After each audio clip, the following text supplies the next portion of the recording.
Bonjour. Vous savez, c'est facile à dire Wasm en fait. Wasm. Wasm Components are fast best friends. Je m'appelle Laurent Doguin, je suis directeur développeur relations chez Couchbase. On fait de la base de données. Nous, on appelle ça une data platform parce qu'en fait, c'est plein de petites bases de données dans une base de données. Bon, c'est pas forcément pour ça que je suis là aujourd'hui, mais on peut en parler après si vous voulez. Je vais vite fait vous proposer une définition de fonction as a service parce que tout le monde en a des différentes un peu. Et ce qui, selon moi, fait un bon runtime pour lancer des fonctions. Et ensuite, on fera un petit exemple avec Wasm Cloud. Voilà, j'ai déjà dit, Laurent Doguin, L Doguin sur tous les réseaux sociaux. Je fais de la bière, la marmotte masquée. Alors, je suis conscient que je suis dans le Nord et que brasser à Grenoble avec des bières à moins de 5 degrés, vous allez vous moquer de moi. Mais voilà, nous on aime les bières bien sèches, donc c'est pas trop dans l'esprit local. Mais écoutez, c'est bon. Et mon blog sur ldoguin.name. Anyway, qu'est-ce que c'est un function as a service? Pour moi, c'est lancer des fonctions d'application quand on en a besoin sur un runtime serverless. Ce qui, normalement, vous fait poser la question suivante. Oui, d'accord, ok, c'est bien gentil, mais c'est quoi serverless? Parce que lancer des fonctions sur un truc serverless, c'est cool. Mais, pour moi, serverless, c'est un modèle d'exécution où l'idée, c'est de pouvoir exécuter du code sans se soucier de ceux qui exécutent du code et de comment ça marche et de ne pas savoir. Et qui... Je vais faire mes stades en français, et qui gère les ressources au fur et à mesure quand j'en ai besoin. Donc vraiment le composant principal pour moi de tout cet écosystème-là, de tout ce truc-là, c'est ce qu'on appelle le scale to zero. Quand j'en ai pas besoin, ça ne devrait pas tourner, je ne devrais pas payer. Parce que je suis radin. Tout ça pour vous dire qu'il ne faut pas forcément confondre face et serverless, ça peut être deux choses différentes. Le serverless, c'est une façon de lancer des trucs. Ça peut être des apps, ça peut être des fonctions, ça peut être des conteneurs, ça peut être whatever. Le fast, c'est je veux exécuter des fonctions, donc un bout de code particulier qui peut être lié à une application ou pas. Alors c'est à Cloud Nord, donc je pense que ça, vous connaissez déjà un peu tous, pas obligé de passer des heures là-dessus, mais en gros, il y a plusieurs modèles d'exécution. Le on-prem, c'est tout pour vous, il faut tout gérer, il faut acheter le matos, il faut déployer le matos, il faut gérer le réseau. Alors le réseau entre vos propres matos ou le réseau à l'extérieur, parce que souvent quand même, il faut s'interconnecter, c'est souvent pour ça qu'on fait staff. Éventuellement, on va gérer une couche de virtu par-dessus. Sur cette couche de virtu, il va falloir gérer un OS. Il y a aussi un OS en dessous normalement. Et puis éventuellement, on va augmenter, on va densifier. Donc on va aussi rajouter une couche de containerisation. Donc on a d'autres OS à gérer. Parce que pourquoi s'arrêter à juste la virtu et le host? Et ensuite, sur ces trucs qui exécutent des machins, donc des systèmes, il faut un runtime, parce que quand vous lancez des applications, il faut, vous avez du code compilé, il faut l'exécuter avec un runtime. Comme par exemple la JVM si vous faites du Java, donc il faut gérer ces JVM, ou Node si vous faites du JavaScript, etc. Donc ensuite on a donc plein de couches de trucs. Enfin on arrive à l'application et éventuellement on peut exécuter des fonctions. Je dis éventuellement parce qu'une fonction, ça peut être juste une architecture dans laquelle vous pouvez déployer du code et ce code va être exécuté par l'application qui est en train de tourner. C'est pas forcément serverless, c'est une fonction qui tourne dans une app. Du coup, on a moins le côté scale to zero, l'app elle est toujours là pour lancer des trucs. Donc si on fait du on-prem, c'est tout pour vous. Pourquoi pas, le on-prem c'est cool, ça revient à la mode, les gens en ont marre de payer des clouds trop cher. Chacun son truc. Ça peut aussi vouloir dire que vous avez fait votre transfo avant tout le monde et que du coup avant le cloud vous faisiez déjà du cloud et vous continuez à faire du cloud, c'est très cool, tant mieux. Infrastructure de service, on fournit globalement de la vertu, on n'a pas besoin de gérer le matos, c'est super. Le platform as a service, cher à mon cœur, puisque je travaillais chez Clever Cloud avant, nous étions un platform as a service. Et l'idée c'est je vais gérer les applications et les fonctions des gens. Le FAS, je gère que les fonctions. Et le SaaS, c'est de toute façon, on s'en fout, vous gérez rien, vous prenez un abonnement, c'est 30 balles par mois et tout le monde est content. C'est un peu ça l'idée. L'idée de tout ce truc-là, c'est de se dire, suivant la couche dans laquelle vous êtes, on va bouger notre mindset, notre façon de penser pour être de plus en plus focus sur la sur la valeur métier, plutôt que sur l'infra. Encore une fois, ça peut être rentable de se focus sur l'infra si c'est votre métier, si vous l'avez intéressé depuis longtemps et vous n'êtes pas tous obligés d'aller faire du cloud cher.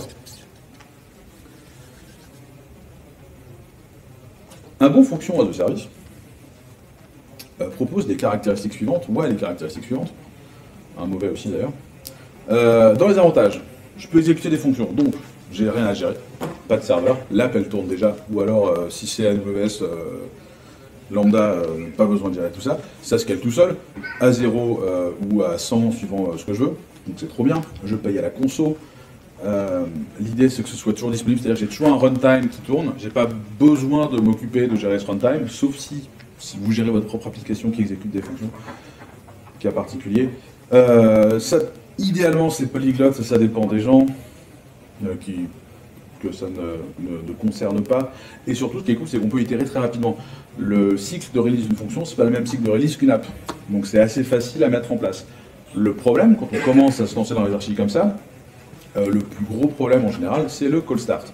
Le call start, en gros, c'est j'ai un appel qui arrive sur mon runtime de fonction, mon appli ou lambda, et là je dois démarrer un truc pour exécuter ma fonction. Parce qu'on rappelle que le but du jeu c'est le scale to zero, il n'y a rien de démarrer quand on vous demande d'exécuter quelque chose. Si je parle chinois, criez. Ok, tout va bien. Et vous pouvez m'interrompre aussi si vous voulez. Le call start c'est ce qui est le plus important. Et c'est un sujet cloud récurrent, pas forcément que sur les fonctions. Puisque, je vous l'ai dit, je travaillais chez Clever Cloud, on était là genre, les conteneurs c'est nul, les VM c'est mieux. À l'époque, quand les conteneurs sont sortis, les gens trouvaient ça super parce qu'une des raisons c'était que ça démarre beaucoup plus vite qu'une VM. Faut dire qu'à l'époque, pour nous, VM c'était VirtualBox ou VMware, je sais plus comment ça s'appelle, un truc lent qui met 30 secondes à démarrer pour faire tourner Windows sur votre machine. Bon, les VM c'est pas ça. Chez Clever, une VM ça démarre en une seconde, le conteneur on était sur la centaine de milliers de secondes, ça dépend de ce que vous avez comme OS dans votre conteneur, ça dépend de ce que vous démarrez, ça dépend de plein de choses, on en parle un peu après. Toujours est-il qu'il faut démarrer un truc et que ça prend du temps. Quand ça prend du temps, ça fait de la latence, et quand ça fait de la latence, ça fait un user pas content. Temps d'exécution de temps de vie limité, une fonction ça timeout. Par défaut c'est stateless. Encore une fois, une fonction normalement, quand on n'a pas besoin, elle n'existe pas, donc elle n'a pas d'état, donc quand on la démarre, elle n'a toujours pas d'état. Et après on va la buter, il n'y aura pas d'état non plus. C'est l'enfer à débugger, je ne sais pas si vous avez vu il y a toujours des schémas d'archi de solution architectes qui bossent pour des boîtes de cloud qu'on ne nommera pas, avec des trucs de ouf, avec plein de cases, plein de produits, et plein de proxys, et plein de gateways, et plein de fonctions, et voilà, il faut débugger tout ça. Toujours dans cette optique de gros schéma d'architecture un peu compliqué, souvent on est loqué dans le type d'archi, le type de fonction, le runtime qu'on vous propose. Si vous utilisez Amazon Lambda, ça va être compliqué d'utiliser Azure Function, enfin, bon, pas être compliqué, il va falloir réécrire des trucs. C'est relou. Et on ne parle pas juste de réécrire les fonctions, on parle de réécrire l'orchestration autour des fonctions. Donc, il y a du vendor lock-in, c'est compliqué à orchestrer, et pour les tâches longues, c'est un peu compliqué, il vaut mieux avoir un queuing system pour prévenir de quand est-ce que la tâche est terminée, sinon c'est galère. Parce que le but d'une fonction, c'est j'envoie un appel, je ne vais pas attendre indéfiniment qu'on me rende la main quand j'aurai fini mon traitement FFmpeg qui prend 2 jours. Compliqué. Donc, de mon point de vue, ce qui fait une bonne plateforme de FAS, parce que ça, c'est des caractéristiques que vous avez, c'est un truc qui démarre hyper vite. Le polyglotte, franchement, ça dépend. Tous les gens qui vendent du FAS vont dire c'est génial. La plupart des gens, en général, ils ont un ou deux langages.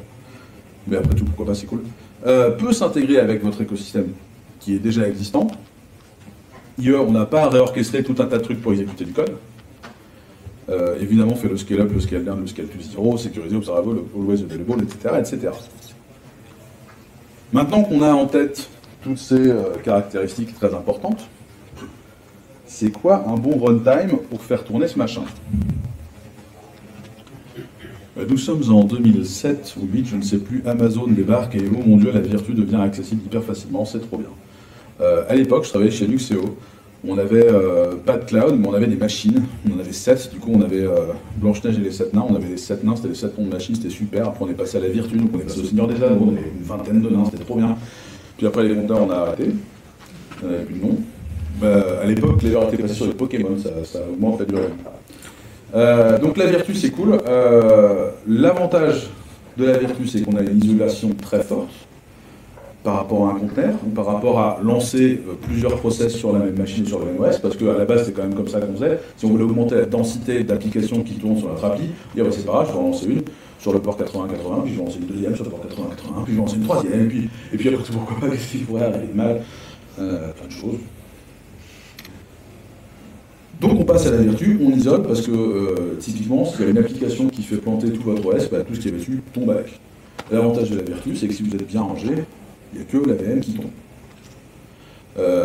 Ça c'est cool. Par contre, il y a un overhead un peu plus élevé que si on lance juste un process, parce qu'il n'y a pas d'overhead, ou si on fait de la containerisation. C'est un peu long. Ça va, on est sur la seconde, mais c'est pas non plus un native process, ça démarre hyper vite, la containerisation, ça démarre un peu moins vite, et la vertu, moins vite. Mais le principal avantage, c'est grosse isolation en termes de sécu, c'est trop bien. Ça dépend globalement de votre métier et de la confiance que vous faites aux gens. Et à ce moment de se demander ce qu'en pense Georges Costanza, et je me rends compte que je ne sais pas si le son va sortir. Alors attendez.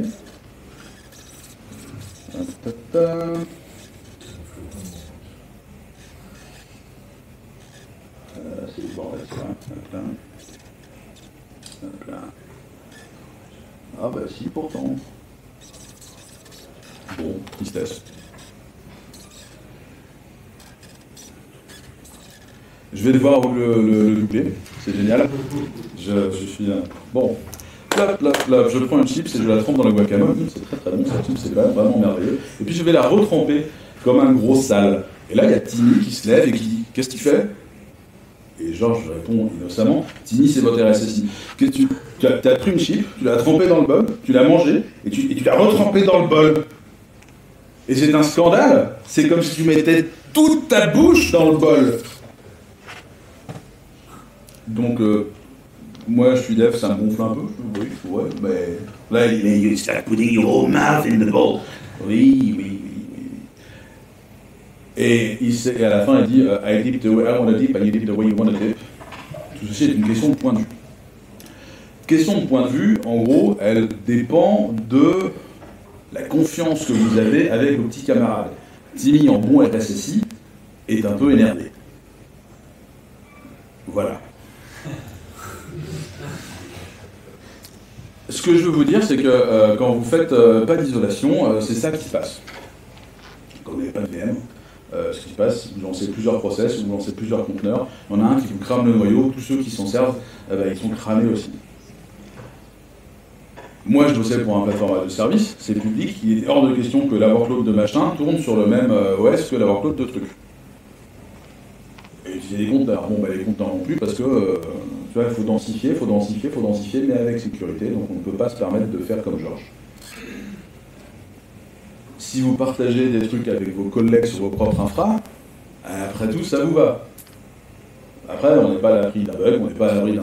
Qui n'a jamais déployé un truc sans bug, voilà. On est d'accord que ça arrive toujours.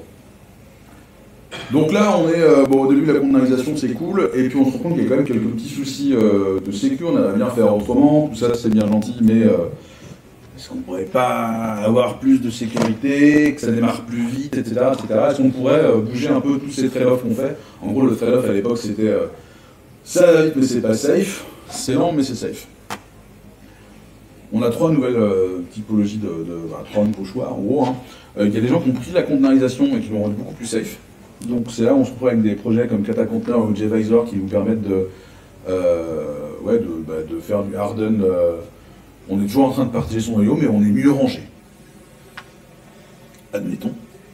Il y a la micro-virtu. La micro-virtu, c'est rigolo. C'est Amazon qui a lancé Firecracker, qui était leur mini-VM qui démarre encore plus vite que les VM des autres. Donc c'est cool, on est toujours sur l'isolation, on bénéficie toujours de ce qui fait une VM est cool.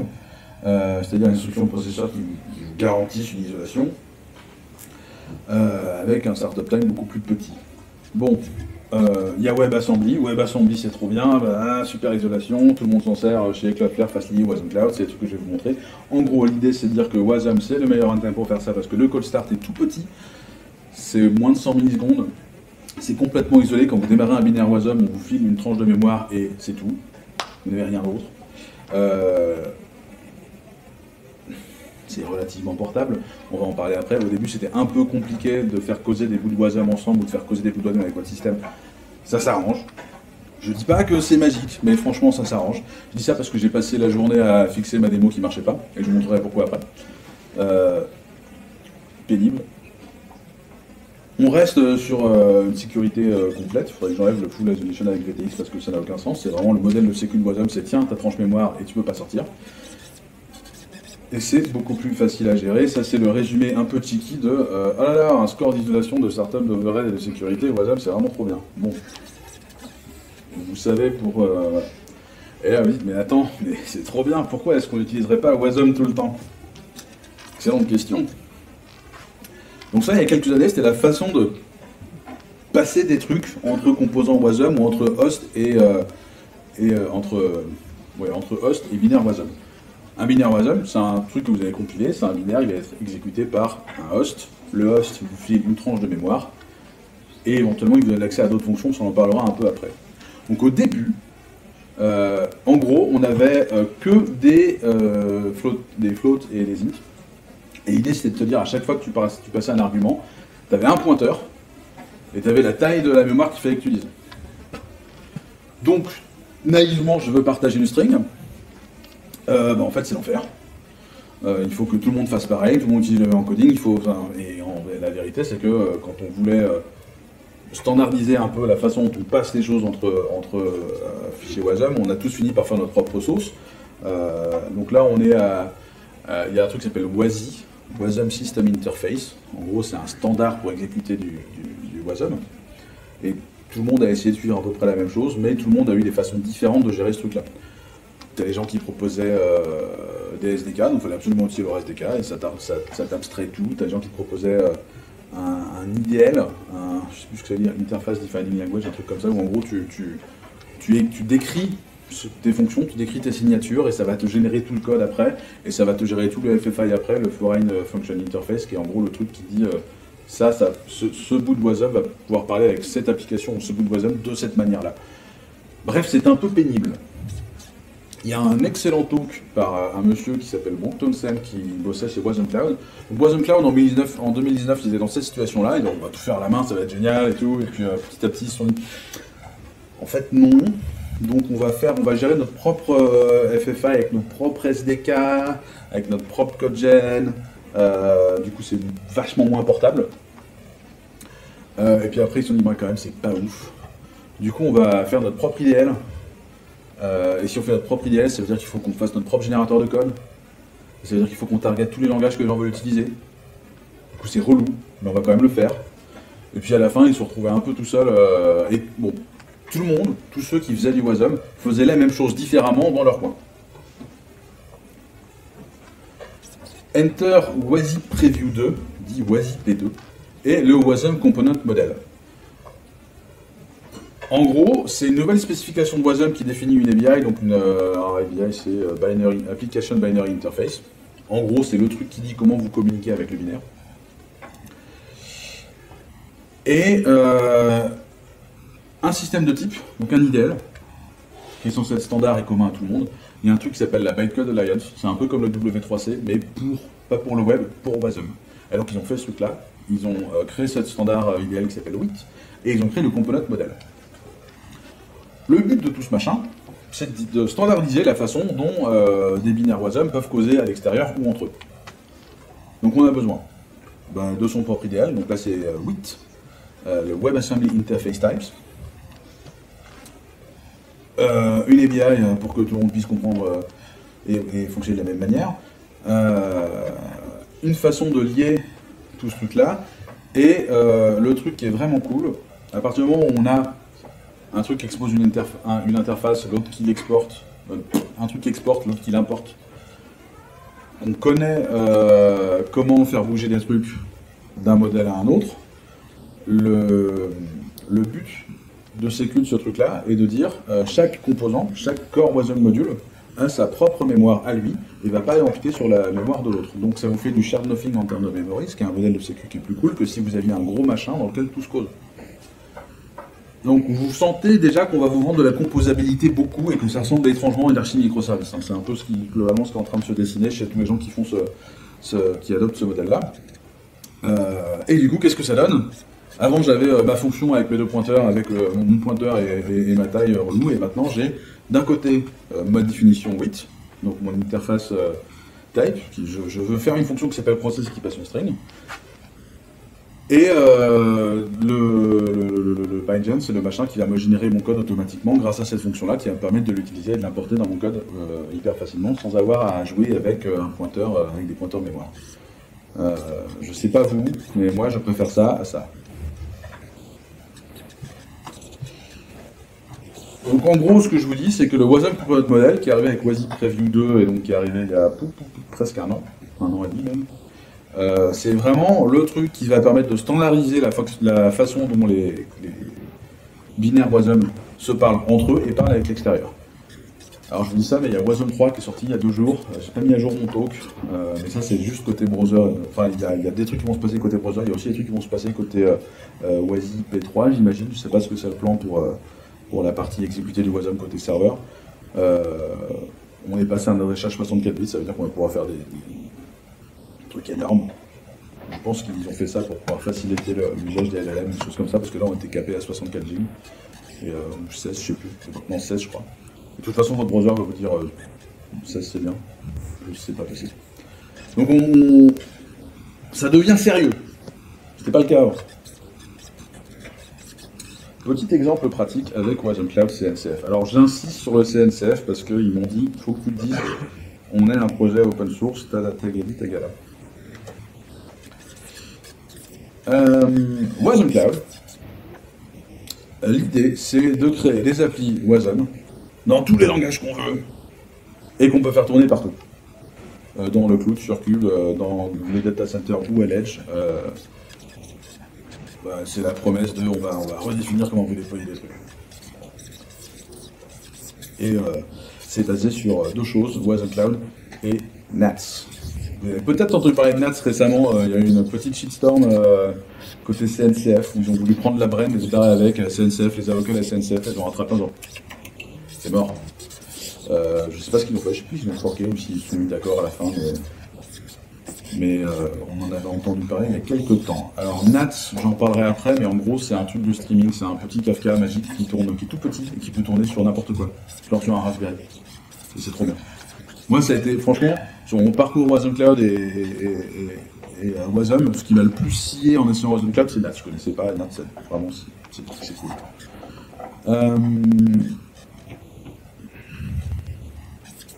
C'est la même promesse que je vous dis, vous allez voir ça va être magique, etc. etc. Le truc qui est cool et la raison pour laquelle je suis ici, parce que je travaille chez Couchbase on ne fait pas beaucoup de WebAssembly, voire pas du tout, mais on a des clients qui font des trucs rigolos, et un de ces clients c'est American Express, et American Express c'est des gros users de Couchbase, et c'est une grosse boutique, et dans les grosses boutiques souvent il y a des équipes plateformes. Et le boulot de l'équipe plateforme, c'est de fournir à ses utilisateurs internes des outils de développement ou des plateformes de dev pour un peu streamliner, faire en sorte que tout le monde ait un peu la même expérience, et puis pour que ce soit moins galère à gérer l'hétérogénéité chez eux, pour qu'ils aient la même stack d'hétérogénéité, pour que les choses soient plus simples. Bon. Et ben ils ont choisi Wasm Cloud pour replatformer toutes leurs fonctions de service en interne sur Wasm Cloud et Couchbase. Du coup, il a fallu que je développe un capability provider, je vous en parlerai un peu plus après, pour Wasm Cloud, et c'était rigolo. Ce que je veux vous dire, c'est que si eux, ils s'y mettent, et bon, Amex, cool. Ben, ça marche. C'est en prod. Merveilleux. C'est mature. Je dis pas que vous avez un peu de taf à chaque nouvelle sortie de WASI et un peu de taf à régulièrement à créer des trucs.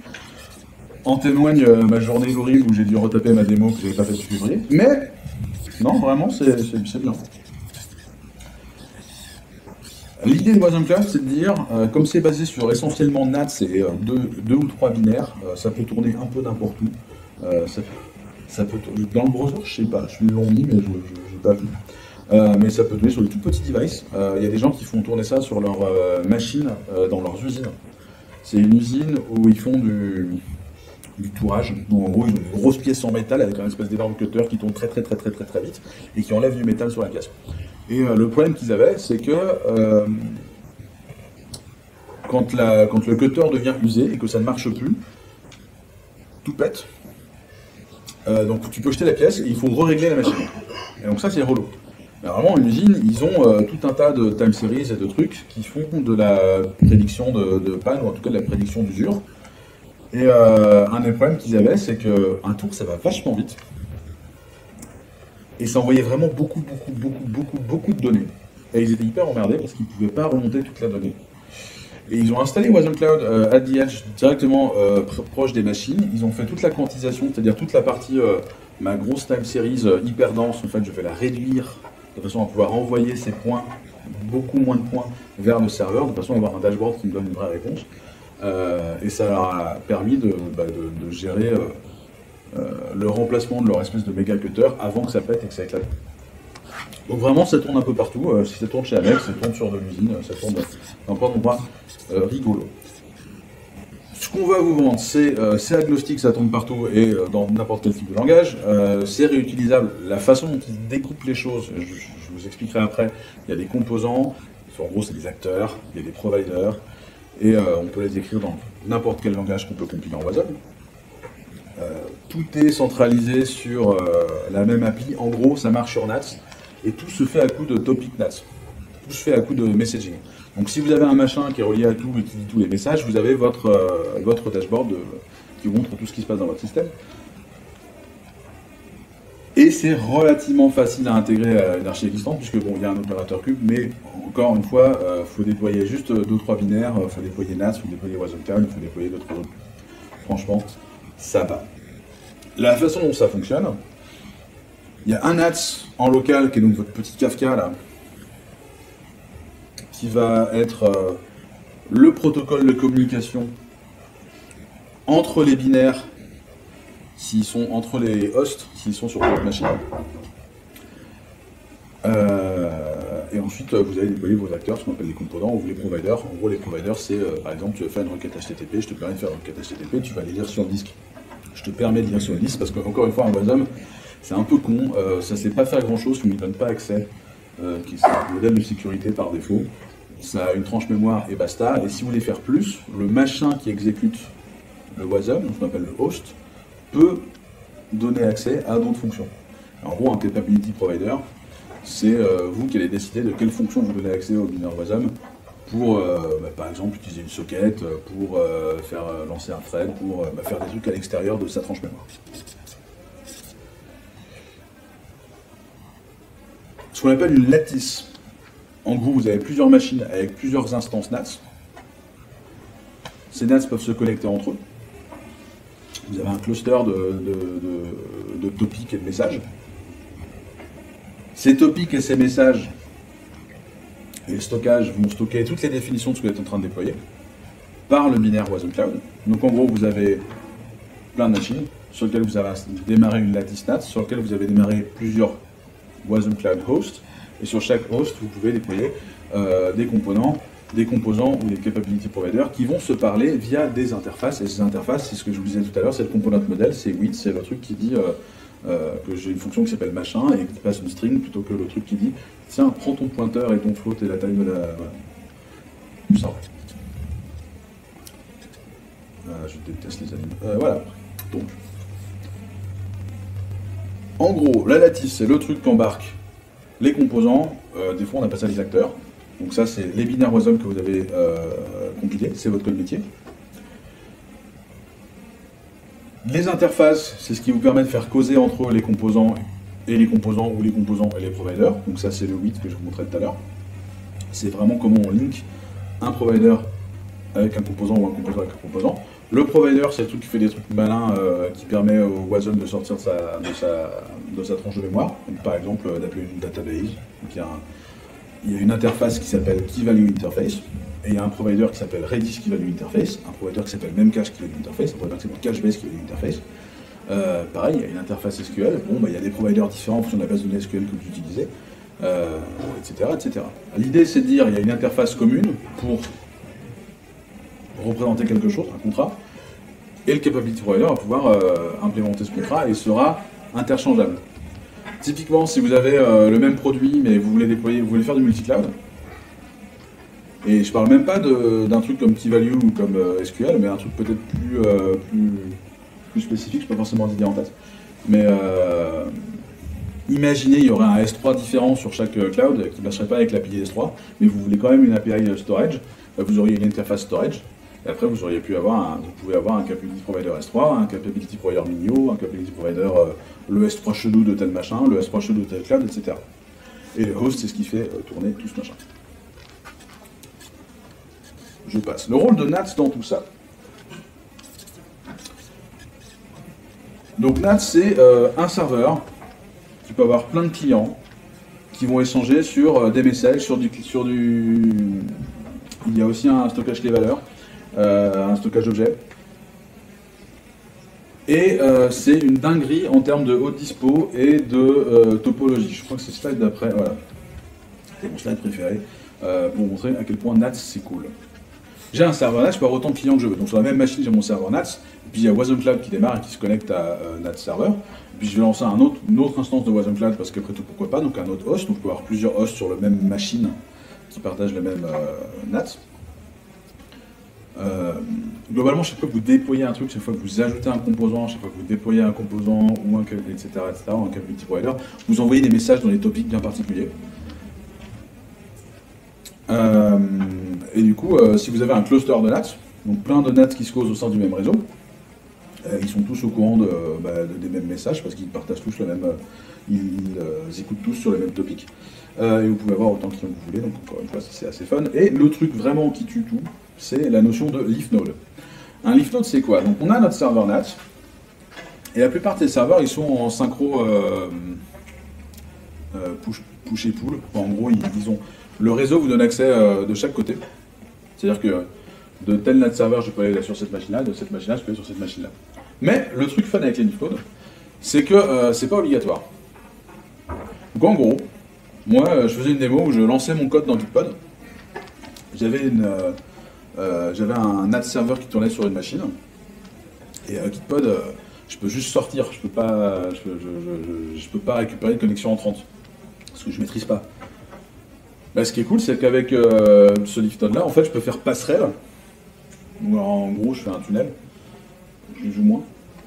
Donc j'avais mon cluster quelque part dans le cloud. J'ai démarré mon leaf node sur Gitpod. Sur Gitpod, je vais aller causer à mon cluster NAT server et du coup, je vais pouvoir éventuellement remettre un cluster de l'autre côté et me servir de ce leaf node pour faire une jointure entre, par exemple, un cluster qui est chez Google, un cluster chez Amazon ou un cluster qui est toujours sur mon Gitpod. Et ça, vraiment, en termes de topologie, en termes de possibilités, c'est assez fun. Jetstream, c'est la partie stockage de NAT. En gros, vous avez un stockage objet, vous avez du streaming, vous avez des valeurs, vous avez des messages. Je vous montre vite fait, mais bon, on s'en fout un peu.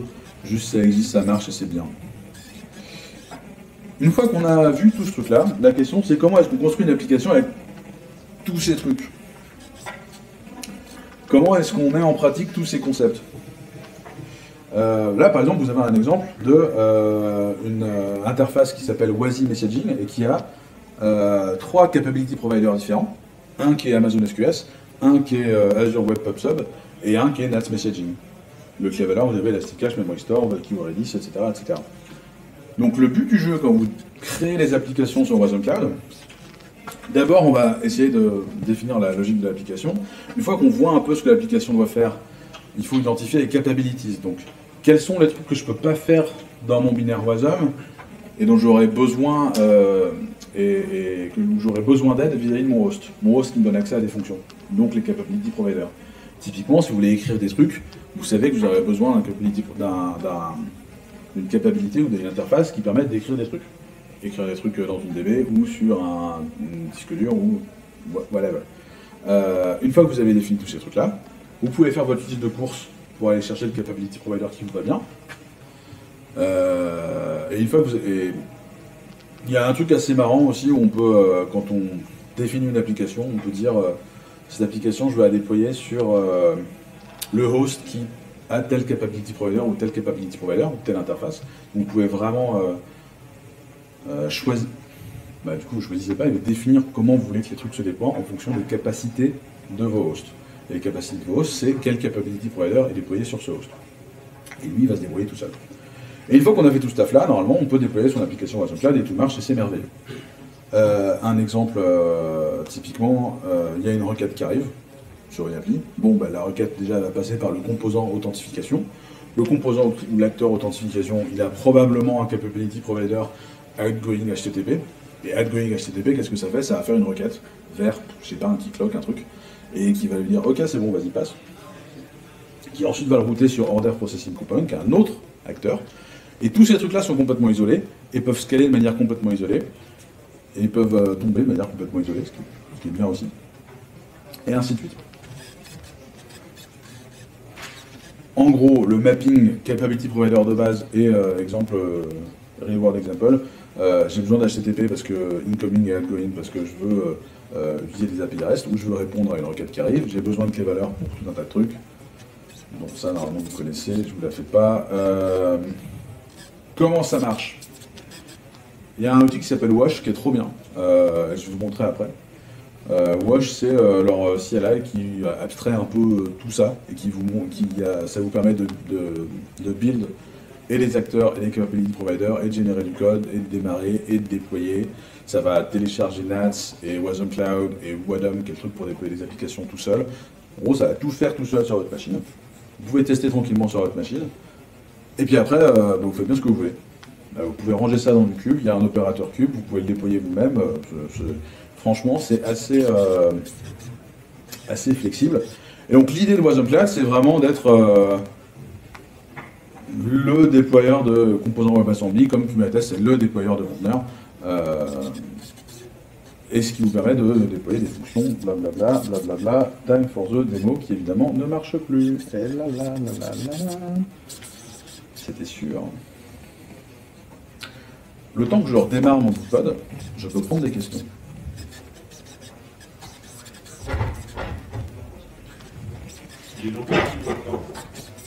Les langages supportés. Voilà. Quels sont les langages supportés pour écrire un composant WASM?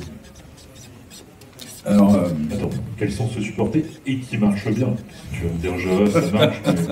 Alors j'ai vu un tweet où ils ont réussi. Alors, un des trucs vachement cool de Wasm 3, c'est ça y est, on a du garbage collecting. Si on a du garbage collecting dans Wasm, ça y est, on peut compiler du Java mieux qu'avant. Bon, Wasm 3, c'est sorti la semaine dernière, hein. Bon, ça ne s'énerve pas trop. Les langages qui marchent le mieux sont ceux qui n'ont pas de GC, pour des raisons évidentes. Go et Rust, par exemple. Globalement, la plupart des gens qui vont faire des exemples, ils vont vous montrer du Go ou du Rust. Il y a un peu de TypeScript aussi. Wasm Cloud, leur exemple, c'est essentiellement ça, c'est Rust, Go et TypeScript. Après, normalement, il y a tout qui marche. Si ça marche sur LLVM. Réponse de Normand. Mais en théorie, c'est ça. La plupart des exemples que vous allez trouver, vraiment, c'est Rust et Go. Bon, mon truc démarre, c'est merveilleux. Je vais pouvoir le redémarrer dans mon VS Code.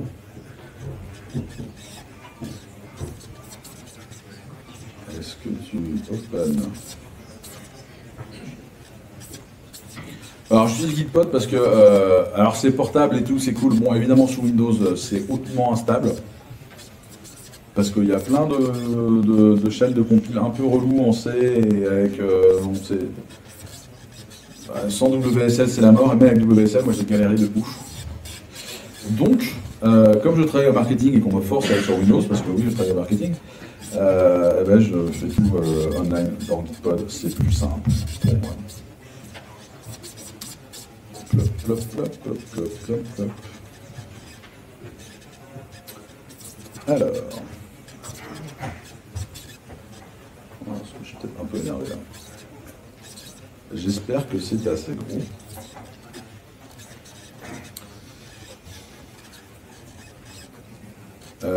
Voici mon composant 8, mon interface. C'est là où je définis ce dont j'ai besoin et ce que je vais exposer. Alors là, j'expose rien, c'est que pour moi, c'est un component qui marche tout seul, donc il n'a pas besoin d'exporter des trucs. Par contre, il a besoin de récupérer, de faire une requête HTTP, d'être un serveur HTTP, donc de pouvoir être requêté, et d'envoyer des requêtes HTTP. Donc j'ai besoin d'incoming et d'outgoing.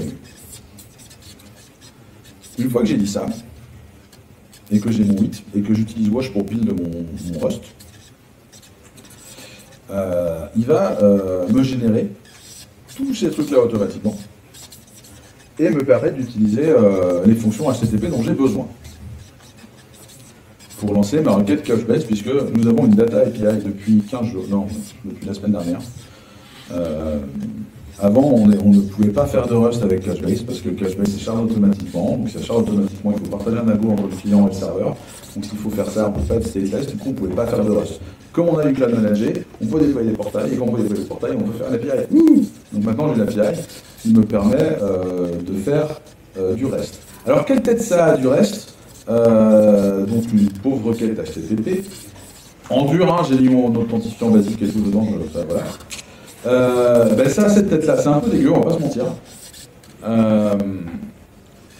Wasm Cloud, ils se sont dit, bon, on a tout fait tout seul dans notre coin pendant 5 ans, maintenant on suit les standards. Donc la plupart des démos que vous trouvez suivent les standards. La réalité, c'est que si vous allez faire beaucoup de requêtes comme ça, il y a de grandes chances que, par exemple, dans votre équipe plateforme, il y a quelqu'un qui vous fasse un capability provider qui a globalement la même signature que le truc HTTP qui peut envoyer ou recevoir des requêtes, mais qui va vous abstraire tout ce machin avec une API plus sympa. Parce que pour l'instant, ça c'est la partie compréhensible. Ouais, non, mais c'est ça qui est rigolo. C'est que moi, à la base, je voulais juste faire un post. Je voulais juste faire un post, je voulais faire une requête, tu vois, en ce moment je stocke des événements qui se passent à Paris sur le site de Mac, tu vois, donc je fais ma petite requête. Donc ça c'est mon body. Je chope le body de la request. Je démarre le handler de la request, et donc je récupère une future de mon handler, c'est super. Elle existe, donc je peux récupérer le body. Là je peux récupérer l'output stream du body. Ensuite, je range mes trucs et j'écris et je flush dans le machin. C'est pas fini. Je dois le dropper pour lui dire que c'est bon, j'ai fini, c'est flush, maintenant, tu vois, cette requête, elle est prête. Vas-y, fais le get et donne-moi le résultat. Je récupère mon résultat auquel je souscris. Que je redrop derrière pour choper mon input stream, que je consume, que je lis. Et à un moment, quand j'ai fini mon loop de lecture sur les chunks et que j'ai tout rangé dans un tableau de vecteur, je peux renvoyer la réponse gentiment via un autre outgoing HTTP. Je pense qu'on a une question de quelqu'un de... Je pense que je vais me faire tailler. Mais du coup, tu ne peux pas utiliser des dépendances cargo pour écrire cette merde à ta place? Alors, oui et non. Oui et non. En fait, il faut vêter toutes tes dates pour savoir si elles utilisent des trucs que tu peux compiler directement en Wasm ou pas. Tu as des trucs qui compilent directement en Wasm, d'autres non. Ceci est un exemple. Dans la vraie vie, ne faites pas comme ça. Il y a des trucs plus simples. Les mecs de Fermion, c'est une boîte qui a fait un autre framework fast Wasm qui s'appelle Spin, qui marche hyper bien. Et ça a une autre tête. Vraiment. Donc voilà, c'est super, j'ai fait ma query et je me suis renvoyé la réponse. Tout ça pour ça. Néanmoins, washup. Donc washup, c'est la commande qui va tout démarrer. Si vous regardez dans les logs, il a essayé de télécharger, mais c'était déjà là, NAS. Il est content, il lance NAS. Il a téléchargé Wadom. Wadom, c'est le machin qu'on peut utiliser, qu'on doit utiliser pour déployer des apps. Et oui, tu peux démarrer, tu peux avoir un dashboard qui fait Wash UI, on va rester dans le CLI. Et donc il a tout démarré. Là j'ai mon host qui a démarré, mon serverless qui a démarré, tout est disponible sur mon iPod. Et je suis content. Donc, qu'est-ce que je vais déployer? Je vais déployer ça. Ça, c'est un manifeste d'application Wasm. Application, fonction, je pense que vous avez compris, on utilise les deux loosely, mais l'idée c'est ça, c'est que je vais avoir un truc qui démarre assez vite. Ça utilise un truc qui s'appelle OM, je crois que c'est Open Application Model, c'est un autre standard. Si vous avez l'habitude de faire du cube et du YAML, normalement c'est bon. Mon API, elle est définie par quoi? Elle a un composant, c'est mon HTTP composant, qui est en gros le résultat du build de mon code que je viens de vous montrer. Donc ça me compile un Wasm, et donc je lui dis utilise ce fichier-là. Je veux qu'il soit démarré, je veux 4 instances, Vas-y, je vais mettre une. Hop là. Une.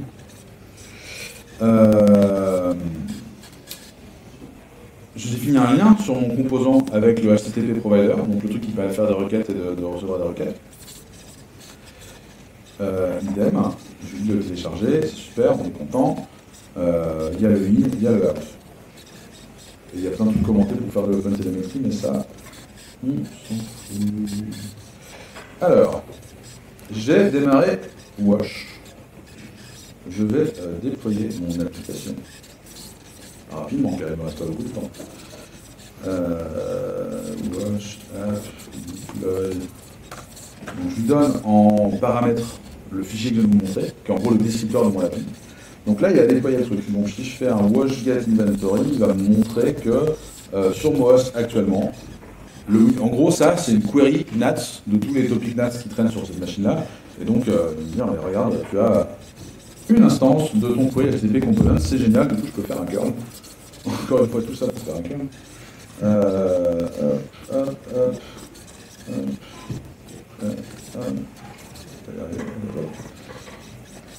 Et donc, là, il a démarré un WASM.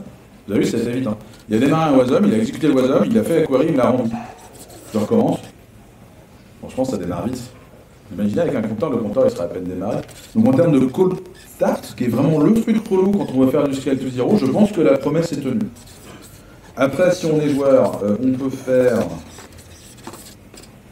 plein de requêtes en même temps sur... alors AB c'est pour Apache Bencher, c'est un truc de vieux qui ne marche pas. Je fais quoi? Ah mais si, mais c'est sur le port... Alors ça c'est d'habitude des mecs qui font du Java 80-80, mais c'est sur le port humide. Donc Apache Bencher c'est un truc de vieux, ça permet de lancer plein de queries en même temps sur juste une API ici. En vrai, utilisez Gatling, Gatling c'est vachement bien. Mais si vous avez la flemme d'utiliser Gatling, vous pouvez faire un truc comme ça. Donc là j'ai lancé mon Bencher. J'avais 4 clients en parallèle qui m'ont fait plein de queries, c'est super, je suis content. Imaginons que je veuille que ça aille plus vite. Je vais abuser. Alors j'ai testé tout à l'heure, évidemment là ça n'a pas marché. Hein. Je vais prendre 4 instances plutôt qu'une, je vais changer la version de mon app, que je vais redéployer, et donc il va me redéployer la nouvelle version. Voilà. Donc là, j'ai déployé version 0.0.3, je vais recommencer ma query mon bench, et en théorie, ça devrait répondre un peu plus vite. Alors, je ne sais pas si on va le voir. Ouais, vite fait. Ouais, ça répond plus vite parce que j'ai automatiquement plus de... Ouais, c'est facile, non? Ouais, non, alors je parle du scale-up, je ne parle pas d'écrire le code. Écrire le code, en vrai, il y a d'autres exemples mieux que ce que je vous ai montré, où vous avez des applis entières qui tournent avec le front et tout ce qui va avec. En général plutôt TypeScript. On arrive à un moment où compiler du WASM, compiler à peu près n'importe quoi en WASM, ça devient viable. Je dis pas que c'est facile, je dis que c'est mieux qu'avant. Pour moi, clairement, c'est le turfu.